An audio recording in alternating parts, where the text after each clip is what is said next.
Não mais haverá mediação, não mais haverá possibilidade de arrependimento, de salvação. E com esses juízos, diz o Apocalipse, consuma-se a ira de Deus. E a única forma de escapar das pragas é recebendo o selo de Deus, que de acordo com a visão de Ezequiel 9, é um sinal de proteção. Mas o selo também significa propriedade. Ele é posto sobre uma pessoa para identificar a quem ela pertence. Olha o que diz Apocalipse 14:1, falando dos 144.000. Olhei e eis o Cordeiro em pé sobre o monte Sião, e com ele 144.000, tendo na fronte escrito o seu nome e o nome de seu pai. É claro que esse não é um sinal visível, mas o ter o selo de Deus na fronte significa que este pertence ao povo de Deus. E os anjos saberão quem tem o selo. E quando as pragas forem derramadas, os que tiverem o selo de Deus serão poupados. Quem não tiver, receberá as pragas. Olá, meus amigos e irmãos, a graça e a paz do Senhor Jesus. O que é o selo de Deus e qual é a marca da besta? No vídeo de hoje teremos mais um estudo com o pastor Adilton Oliveira. E dessa vez iremos aprender qual é o selo de Deus e também, partindo daí, iremos aprender qual é a marca da besta. E se você não sabe qual é o selo de Deus e nem qual é a marca da besta, então esse vídeo é para você, pois nos últimos dias iremos ver que o povo de Deus estará recebendo o selo. Então é importante sabermos que selo é esse, e automaticamente as pessoas que não estão sendo seladas com o selo de Deus estarão recebendo a marca da besta. E se você é novo por aqui e ainda não é inscrito no canal, peço que você se inscreva. E se você gosta desse tipo de conteúdo, não se esqueça de deixar o seu like e de também compartilhar essa mensagem com mais pessoas. Fazendo isso, você estará ajudando esse ministério a crescer cada vez mais. Que Jesus te abençoe e te guarde, e fique agora com o vídeo. Selamento final. A Bíblia usa a expressão selamento para falar daqueles que são distinguidos como servindo ao Senhor. E nós vamos ver no estudo de hoje de que de fato nós temos 2 selamentos na Bíblia. E eles acontecerão nesse momento do tempo do fim de forma ao mesmo tempo. Vamos começar o nosso estudo com o livro do Apocalipse, no capítulo 7 e no verso 1. Aqui em Apocalipse capítulo 7, nós costumamos chamar esse capítulo, Apocalipse capítulo 7, de um capítulo parentético. E usamos essa expressão porque ele é como se fosse um parênteses entre 2 capítulos, justamente entre o 6 e o 8. No capítulo 6 de Apocalipse, você tem a abertura do 6º selo, a partir do versículo 12. No capítulo 8 de Apocalipse, você tem a abertura do 7º selo. E entre a abertura do 6º e do 7º selo, você tem o capítulo 7. E o capítulo 7, ele está aí para responder uma pergunta que foi formulada no capítulo 6. O capítulo 6, verso 17, termina com a seguinte pergunta: pois chegou o grande dia da ira deles, e quem é que pode suster-se? Aqui está falando a respeito da volta de Cristo à terra. E diante de todos os eventos testemunhados na abertura do 6º selo, quem é que pode suster-se? Resposta: os selados do capítulo 7. E o capítulo 7 começa assim: depois disso, vi 4 anjos, descreveu João, em pé, nos 4 cantos da terra, conservando seguros os 4 ventos da terra, para que nenhum vento soprasse sobre a terra, nem sobre o mar, nem sobre árvore alguma. A visão que João teve é uma visão de 4 anjos segurando os 4 ventos da terra. Aqui há uma alusão aos 4 pontos cardeais, norte, sul, leste e oeste. E esses anjos impedem que esses ventos soprem sobre a terra. Mas o que significam esses ventos em profecia? Ao olharmos para o profeta Jeremias, nós descobrimos. E no capítulo 4, Jeremias escreveu: naquele tempo se dirá a este povo e a Jerusalém: vento abrasador dos altos desnudos do ermo assopra diretamente a filha do meu povo, não para padejar nem para a limpar. Vento mais forte do que este virá ainda de minha parte, e então também eu pronunciarei a sentença contra eles. Eis aí que sobe o destruidor como nuvens, os seus carros como tempestade, os seus cavalos são mais ligeiros do que as águias. Ai de nós, estamos arruinados. A linguagem é clara. Jeremias está antevendo a chegada do rei Nabucodonosor, quando o povo de Israel seria escravizado por 70 anos, o que ele vai informar no capítulo 25, versos 11 e 12. E então é comparado o exército de Babilônia, do rei Nabucodonosor, a ventos que sopram sobre a terra. Então esses anjos estão impedindo que aconteça uma 3ª guerra mundial, que o mundo se autodestrua. E eles vão estar segurando os ventos até quando? Os versículos 2 e 3 nos ajudam. Vi outro anjo, que subia do nascente do sol, tendo o selo do Deus vivo. Quem é esse outro anjo que sobe? É o próprio Cristo. É ele que tem o selo. É ele que sobe do nascente do sol. Esta expressão do anjo que vem do nascente do sol, que vem do Oriente, é aplicada na profecia bíblica a Ciro, que veio do Oriente para libertar seu povo. E Ciro na profecia é um tipo de Cristo. Isaías 45 diz isso. Então Ciro é um tipo de Cristo, e assim como Ciro veio do Oriente, esse anjo vem do Oriente, ele tem o selo, ele é o próprio Cristo, que vem para selar seu povo. E ele vai clamar em grande voz aos 4 anjos, aqueles aos quais fora dado fazer dano à terra e ao mar, dizendo: não danifiqueis nem a terra, nem o mar, nem as árvores, até selarmos na fronte os servos do nosso Deus. E aqui então você tem a expressão selamento. Então ouvi o número dos que foram selados, que era 144.000 de todas as tribos dos filhos de Israel. E então o Apocalipse lista agora as 12 tribos, e cada tribo teve 12.000 selados. 12 vezes 12.000, 144.000. Quem são os 144.000? Não é o tema do assunto de hoje, mas o grupo de selados se chama 144.000. Não vou entrar em mais detalhes, mas vou dar umas breves informações. A primeira é que esse grupo, ele recebe o selo de Deus, que é o assunto que vamos nos ater agora. Uma segunda característica dos 144.000 é que eles passarão pela grande tribulação. Isso quer dizer que se todos nós que aqui estamos permanecermos vivos e formos salvos, nós passaremos pela grande tribulação e pertenceremos aos 144.000. Uma terceira característica dos 144.000 é que eles lavaram suas vestes e as alvejaram no sangue do Cordeiro. Eles entenderam a experiência da justificação pela fé. Eles entenderam como Deus salva. Eles tiveram uma rica experiência com Deus. Então eles recebem o selo de Deus.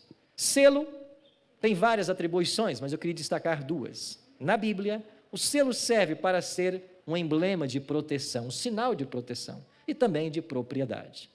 Vamos entender primeiro como um selo funciona como proteção. A visão do selamento de Apocalipse capítulo 7, ela tem o seu fundamento em Ezequiel capítulo 9. Em Ezequiel capítulo 9 há uma primeira visão de selamento, e no verso 4 é dito assim: passa pelo meio da cidade, pelo meio de Jerusalém, e marca com um sinal a testa dos homens que suspiram e gemem por causa de todas as abominações que se cometem no meio dela. Então Deus dá uma ordem para que um anjo passe por meio de Jerusalém e cele aqueles que estão clamando pelas misérias da cidade. O versículo 5 e 6 diz: aos outros disse, ouvindo eu, passai pela cidade após ele. Após o anjo concluir o seu selamento, outros seres são enviados. Com que função? Sem que vossos olhos poupem e sem que vos compadeçais, matai. Matai os velhos, os moços, as virgens, as crianças e as mulheres, até exterminá-los. Mas a todo homem que tiver o sinal, não vos chegueis. Começai pelo meu santuário. Então, em Ezequiel capítulo 9, há uma visão de selamento. Um primeiro ser sela, os justos, e outros seres vêm após este, com a ordem de matar todos os que não possuem o selo. A visão de Ezequiel 9 não se cumpriu literalmente, essa é uma visão profética, e ela se aplica ao tempo do fim, quando o selo de Deus será a única coisa que vai guardar os seus filhos dos juízos finais que serão derramados sobre a terra. Em Apocalipse capítulo 16, a partir do verso 2, você tem ali uma descrição das 7 pragas que serão derramadas sobre o planeta Terra. Esses 7 juízos de Deus serão derramados sem misericórdia. Por que sem misericórdia? Porque Cristo não mais estará no santuário celestial. Não mais haverá mediação. Não mais haverá possibilidade de arrependimento, de salvação. E com esses juízos, diz o Apocalipse, consuma-se a ira de Deus. E a única forma de escapar das pragas é recebendo o selo de Deus, que de acordo com a visão de Ezequiel 9, é um sinal de proteção. Mas o selo também significa propriedade. Ele é posto sobre uma pessoa para identificar a quem ela pertence. Olha o que diz Apocalipse 14:1, falando dos 144.000. Olhei e eis o Cordeiro em pé sobre o monte Sião, e com ele 144.000, tendo na fronte escrito o seu nome e o nome de seu pai. É claro que esse não é um sinal visível, mas o ter o selo de Deus na fronte significa que este pertence ao povo de Deus. E os anjos saberão quem tem o selo. E quando as pragas forem derramadas, os que tiverem o selo de Deus serão poupados. Quem não tiver, receberá as pragas, sem mescla de misericórdia, e depois será destruído. Então temos que responder a pergunta agora. Se a única forma de escapar aos juízos divinos e à condenação eterna é ter o selo, é ser selado, o que é o selo de Deus? Como é que é esse processo de selamento? Para isso temos que voltar para a Bíblia. Os selos antigos, eles possuíam 3 elementos claros: o nome do governante, o cargo ou a função que ele exercia e a jurisdição ou o seu domínio. Isso acontece até hoje em selos modernos. Você tem esses 3 elementos. Olhando para a Bíblia, aonde nós encontramos esses 3 elementos? Nós encontramos no 4º mandamento da lei de Deus. E Êxodo 20, versos 8 a 11 diz assim: lembra-te do dia de sábado. Interessante, né? Nós chamamos o 4º mandamento, o sábado, de um mandamento esquecido. E Deus já antevia: lembra-te, para o santificar. 6 dias trabalharás e farás toda a tua obra, mas o 7º dia é o sábado do Senhor teu Deus. Não farás nenhum trabalho, nem tu, nem teu filho, nem tua filha, nem o teu servo, nem a tua serva, nem o teu animal, nem o forasteiro das tuas portas para dentro. Por quê? Porque em 6 dias fez o Senhor. Aqui está o nome do proprietário do selo, o Senhor Deus. E aqui está a sua função: Ele é o Criador, Ele fez. E qual é a sua jurisdição? Céus, terra, mar e tudo o que neles há. E o mandamento termina: e descansou por isso o Senhor e abençoou o dia de sábado e o santificou. No 4º mandamento, nós encontramos os elementos de um selo. E o profeta Ezequiel concorda com essa ideia, quando ele diz: também lhe dei os meus sábados, para servirem de sinal entre mim e eles, para que soubessem que eu sou o Senhor que os santifica. E no versículo 20, santificai os meus sábados, pois servirão de sinal entre mim e vós, para que saibais que eu sou o Senhor vosso Deus. O que é o sábado? É um sinal. É um descanso físico, é um descanso espiritual, é um memorial. Memorial de nossas origens. Nós viemos das mãos de Deus e um dia para ela voltaremos. A maior bênção que a comunidade adventista tem para oferecer é a clara explicação desse 4º mandamento, porque o sábado nos abençoa de forma especial.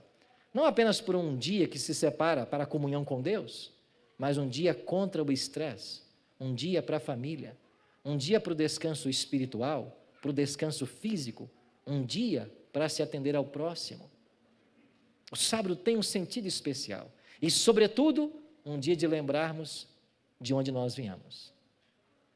Por que esse 4º mandamento da lei de Deus é tão atacado? Simples, porque ele aponta a Deus como Criador, como o único ser digno de ser adorado. E como o diabo sempre quis ser adorado, isso desde sua rebelião no céu, quando ele disse, de acordo com a visão profética de Isaías e Ezequiel: subirei acima das mais altas nuvens, estabelecerei o meu trono, serei semelhante ao Altíssimo. Quando ele se aproxima de Cristo no deserto e desafia: se tu és o Filho de Deus, prostre-se e adore-me. A sede do diabo é de ser adorado. E quando há na lei um mandamento que leva a adorar a Deus, isso deixa furioso. E é por isso que ele ataca tanto o sábado. E você que está nos assistindo vai perceber justamente isso, que até hoje de púlpitos de igreja se defendem a nulidade do sábado, a exclusão desse mandamento. Mas a Bíblia é muito clara, e Cristo disse isso em Mateus 5, 17 e 18, não penseis que eu vim mudar a lei, eu vim cumprir. Jesus não mudou o 4º mandamento, Jesus obedeceu a este mandamento como aos outros. Esse mandamento não foi cancelado na cruz, não tem autoridade humana para mudá-lo. E eu gosto muito da expressão que um dia escreveu um dos pioneiros do movimento adventista, Uriah Smith, e ele disse claramente que se alguém quer mudar o sábado na lei de Deus, ele deve ascender aos céus, ele deve ir lá no santuário celestial, passar por entre querubins e serafins, entrar no santo, depois ir para o santíssimo, arrancar a tampa da arca e com seu pretenso dedo mudar a lei de Deus. Se o ser humano for possível fazer isso, a lei pode ser mudada. Como não pode, é porque a lei não pode ser mudada. Então, o selo de Deus, aí está. Agora, é claro que o selo de Deus não é só o sábado. Por que não? Olha o que diz Tiago 2,10. Pois qualquer que guarda toda a lei, mas tropeça em um só ponto, se torna culpado de quantos? Todos. Ele continua no verso 11. Porquanto, aquele que disse não adulterarás, também ordenou não matarás. Ora, se não adulteras, porém matas, vens a ser transgressor da lei. Falai de tal maneira, e de tal maneira procedei, como aqueles que hão de ser julgados pela lei da liberdade. Na realidade, nós sempre comparamos a lei de Deus com uma corrente. Se você quebra um mandamento, um elo, a corrente foi quebrada. Isso quer dizer que ter o selo de Deus é ter uma vida em consonância, em obediência à lei de Deus.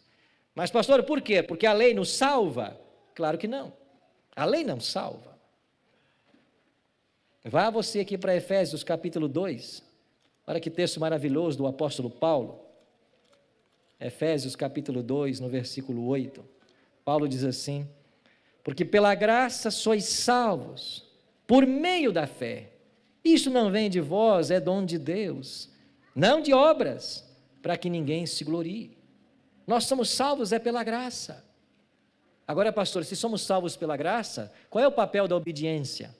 Ela simplesmente mostra que nós estamos salvos. Então, nós não obedecemos para ser salvos. Nós somos salvos para obedecer. Essa é a grande diferença. Então, quando a obediência é fruto de um relacionamento com Cristo, quando guardamos os mandamentos como resultado de nossa comunhão com Ele, nós estamos perfeitamente alinhados com o propósito da Bíblia. Agora, se eu procuro nas minhas próprias forças obedecer, esperando com isso me tornar aceitável a Deus, eu estou tentando o impossível, porque não pode, não é possível obedecer essa lei senão através de Cristo. Mas a Bíblia tem mais um último detalhe. Como eu disse no início, nós teremos 2 selamentos nesse tempo final.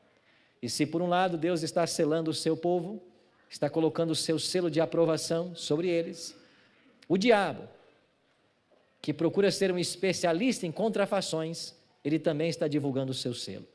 O diabo também tem um selo. E olha o que nos adverte Apocalipse capítulo 13, versos 16 e 17. A todos os pequenos e grandes, os ricos e pobres, os livres e os escravos, faz que lhes seja dada certa marca sobre a mão direita ou sobre a fronte, para que ninguém possa comprar ou vender, senão aquele que tem a marca, o nome da besta ou o número do seu nome. Se no capítulo 7 nós temos o selo de Deus, no capítulo 13 você tem o selo da besta. E isso nos leva a uma conclusão.